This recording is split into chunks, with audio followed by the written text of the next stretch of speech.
Good morning, dear professor. I hope you are doing well. As you know, my name is Zahra, and I will be covering the introduction, CRM definition, its values in the business, as well as the business benefits, challenges, and last part, conclusion of our case study on Apex sales as CRM. And I'm so sorry for the background noise. There is some construction happening over here, so I hope that won't be a bother. Now let's delve into our presentation, the introduction part.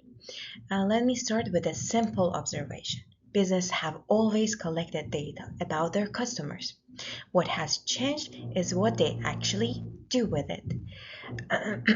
Sorry. Before digital system existed, a salesperson knowledge of a client lived mainly in their head. Once they left the room, most of the context went with them. No complaints was tracked, no follow-up was flagged, problems were only discovered when a client stopped responding. And by then, it was too late for that to retain that customer. This was not unusual, but rather it was an accepted norm. Now, what has changed since then?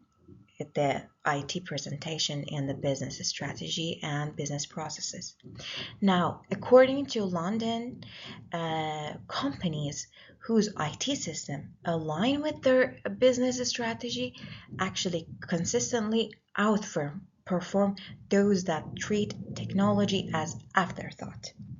And among the most consequential IT investment, the business can mix its own CRM system. Now let's go to next slide, which is about what is actually CRM. So at its core, customer relationship management, or in abbreviation CRM, is both a business strategy and a family of information system that actually ensures every interaction a business has with its own customer is captured, stored, and last one, put to use. Data collected from across the organization with CRM is actually centralized, analyzed, shared, so everyone in the organization can handle a customer with the whole full picture. Most CRM system sorry, most CRM systems operate on three levels. As you can see over here, operational CRM, analytical CRM, and last one, collaborative CRM. Now let's go into each of them one by one. About the operational CRM, it manages day-to-day interactions, such as service requests, sales tracking, and complaints. Next one, we have analytical CRM. Analytical CRM processes that data to find patterns, predict the churn, and support better decision making by the management. And last one, collaborative CRM, which is sort of a bridge. It makes sure that all of this is consistent across every department, no matter which channel the customer is using. And for a well-implemented system, it covers all three aspects.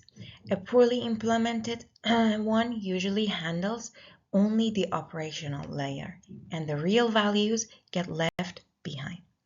Now about the importance of CRM in the business. Let's start with the retention.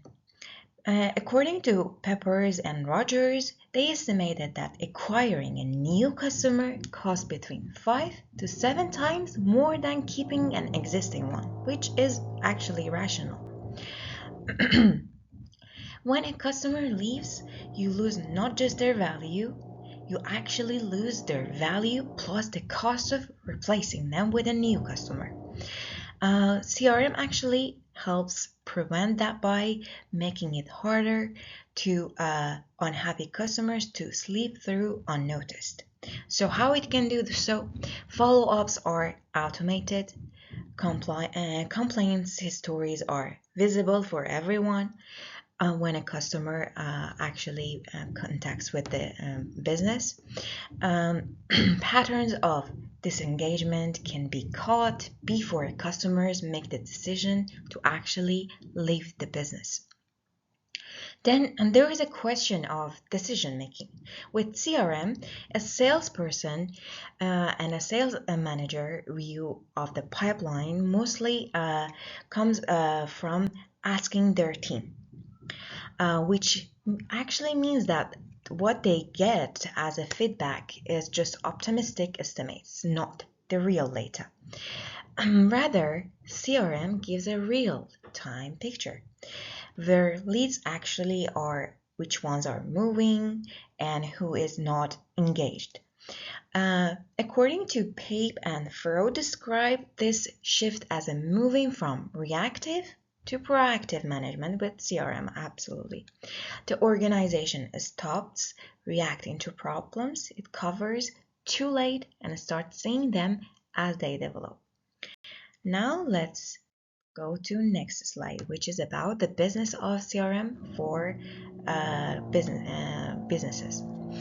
Now, the first, information becomes accessible, so everyone works from the same data.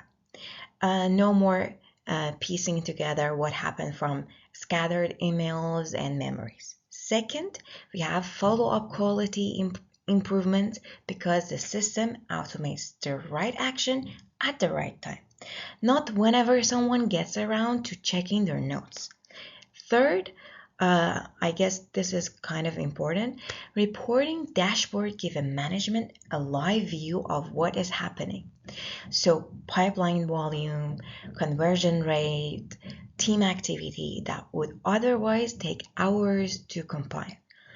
And finally, customer experience improves because agents with access to full history can respond accurately, quickly, without asking customers to repeat themselves, which it's sort of unpleasant for a customer to do so. That consistently builds trust over time between the customer and the business. Competitors can match a piece, replicating the operational discipline of well-used CRM takes much longer.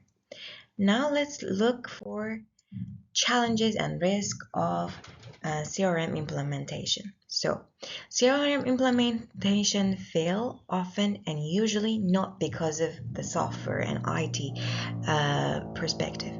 Rather, as it is stated by Payne and Furrow, there are three recurring root causes: poor data quality at launch, insufficient training, and inconsistent use by frontline staff. These are humans and organizational problems. They don't solve themselves after they go live. So, employee resistance is the most predictable challenge. It rarely shows up openly. It shows up in a partial use. Sparse node, workarounds, contact logged only sometimes. Bad data produces unreliable output. What gets in, it will get out. So the quality matters here. Unreliable output at the same time reduces the trust. And within that decrease in the trust, it will lead to a less use. So this cycle is extremely common. Training also takes time. I mean, that's important. And productivity temporarily drops during the transition. Only the organization that evaluates a CRM in the first quarter and decides it is not working is almost certainly measuring at the wrong moment. And data quality is an ongoing responsibility, not a one-time setup. So a CRM is only as good at what it goes to into it. If that discipline is not maintained after launch, the system gradually stops being useful. Next one, we have our conclusion and our last part. So to conclude, the problems that CRM solves are scattered data, missed follow-ups, weak reporting, and which actually this CRM makes it predictable. And if the problems are predictable, so as the solutions to solve them. So what this case of Apex Sales CRM shows us is that technology is easier part.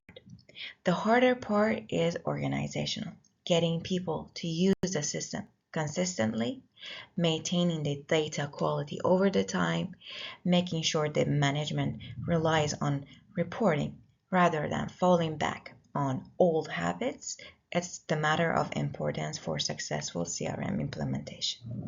A company that invests in software but not those in surrounding conditions, such as we just mentioned, will end up with an expensive contact list and no functioning CRM. And in the last part, the CRM failure. So the pattern holds across industry, whether it's like Ozol integrating 30 legacy system or Access Bank streamlining its approval workflow, the technical implementation is manageable. The real challenge which exists is always cultural adaptation. But when it works, when the data accumulates accurately and people know how to use the system, the value compounds. Churn prediction improves, campaigns become more targeted, follow-ups are better timed, Apex sales relationship management provides conditions for that success. Whether a company achieves, it depends on how seriously they manage those conditions.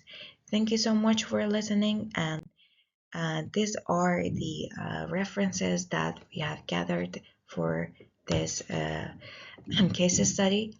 I hope you have a nice day and bye.